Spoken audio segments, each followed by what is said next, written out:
এটা কি গোলকিপার নাকি আকাশ থেকে নেমে আসা কোনো এক বাজ পাখি? স্পেনের একের পর এক নিশ্চিত গোলের সুযোগ, আর প্রতিবারই যেন দেয়াল হয়ে দাঁড়ালেন কেপ ভার্দের গোলরক্ষক ভোজিনহা।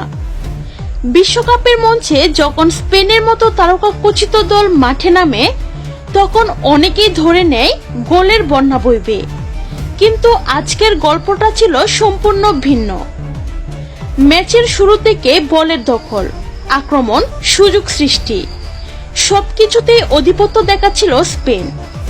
একের পর এক আক্রমণে কেপ ভার্দের রক্ষণভাগকে ব্যস্ত করে তুলেছিল তারা, কিন্তু একটি জায়গায় গিয়ে বারবার থেমে যাচ্ছিল স্পেনের সব পরিকল্পনা, আর সেই নামটি হলো ভোজিনহা।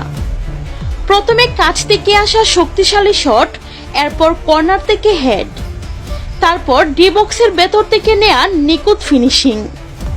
কিন্তু প্রতিবারই অবিশ্বাস্য রিফ্লেক্সে বল ফিরিয়ে দেন কেপ ভার্দের এই গোলকিপার। দর্শকরা অবাক, ধারাভাষ্যকাররা বিস্মিত, আর স্পেনের খেলোয়াড়রা যেন বিশ্বাস করতেই পারছিল না যে কিভাবে এই মানুষটিকে পরাস্ত করা যায়।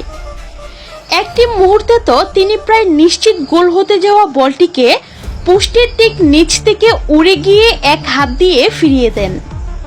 সেই সেভ দেখার পর সামাজিক যোগাযোগ মাধ্যমে অনেকেই বলতে শুরু করেছেন, এটা গোলকিপার নয়, এটা তো বাজ পাখি। সত্যি বলতে ম্যাচের শুরু থেকে শেষ পর্যন্ত কেপ ভার্দেরকে টিকিয়ে রেখেছিলেন একজনই, আর তিনি ভোজিনহা। স্পেনের তারকাদের সামনে হয়ে উঠেছিলেন এক অদম্য প্রাচীর। যতবার স্পেন আক্রমণে উঠেছে, ততবারই যেন আরো আত্মবিশ্বাসী হয়ে উঠেছেন এই গোলরক্ষক।